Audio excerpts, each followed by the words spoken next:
बहुत समय पहले हिमालय की तलती में एक छोटा सा गुमनाम गांव था जिसका नाम छोलापुर है।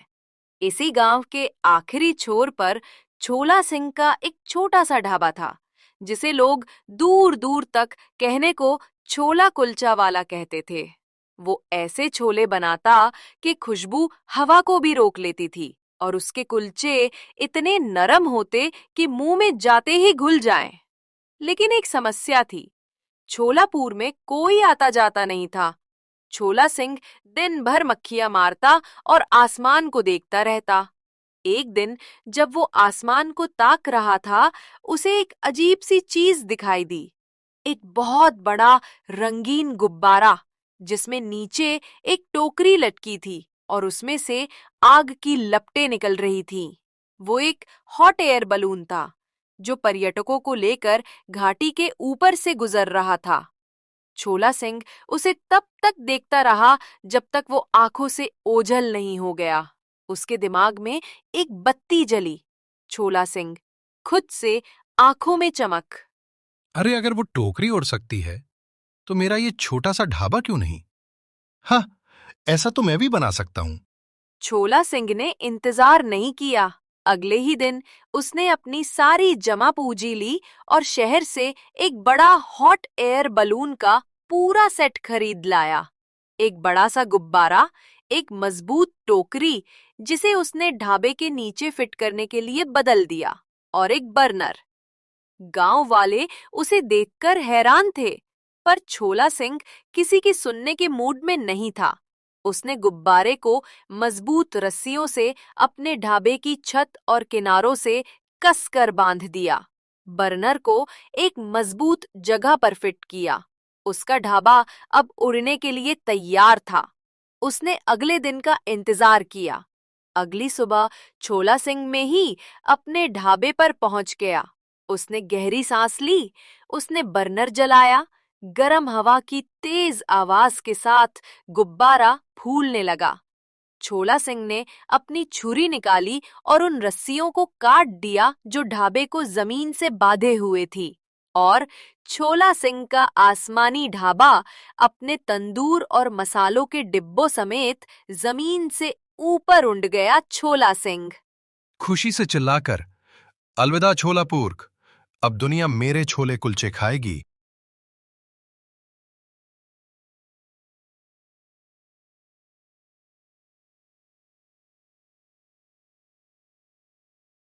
छोला से आसमानी ढाबा अब हवा में था। पहले तो उसे डर लगा, लेकिन जल्द ही उसे मजा आने लगा। वो बादलों के बीच से अपना ढाबा उड़ा रहा था। उसका पहला ग्राहक कौन था? अरे वाह, पहले ग्राहक। लो भाई, तुम भी खाओ, बूंदी के दाने खाओ। वो एक बड़े शहर के ऊपर पहुंचा। नीचे सड़कों पर गाड़ियों का शोर था। लोग अपने दफ्तरों की खिड़कियों से बाहर झांक रहे थे। एक उड़ता हुआ ढाबा। एक ऊंची इमारत की छत पर कुछ मजदूर काम कर रहे थे। उन्होंने छोला से को देखकर आवाज लगाई। मजदूर एक चिल्लाकर, ओए ढाबे वाले, अरे वाह भाई, चाय मिलेगी क्या? छोला से फिर ने मुस्कुराकर अपने ढाबे को इमारत के पास ले जाकर धीमा किया।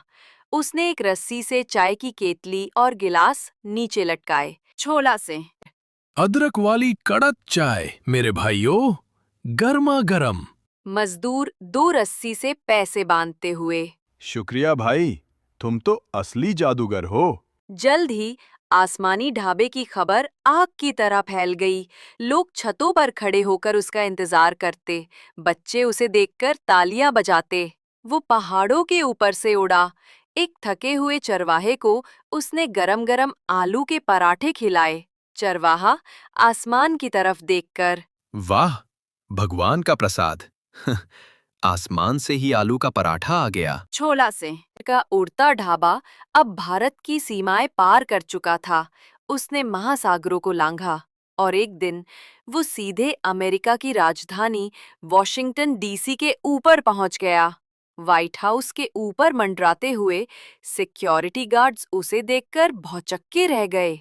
अमेरिकी सुरक्षा गार्ड एक वॉकी टॉकी पर, कंट्रोल, कंट्रोल, यहाँ आसमान में कोई अजीब चीज उड़ रही है। लगता है जैसे कोई रेस्तरां हो, गुब्बारों से बंधा हुआ। अरे, वो तो एक पगड़ी वाला भारतीय आदमी है और मुझे किसी चीज की खुशबू आ रही है।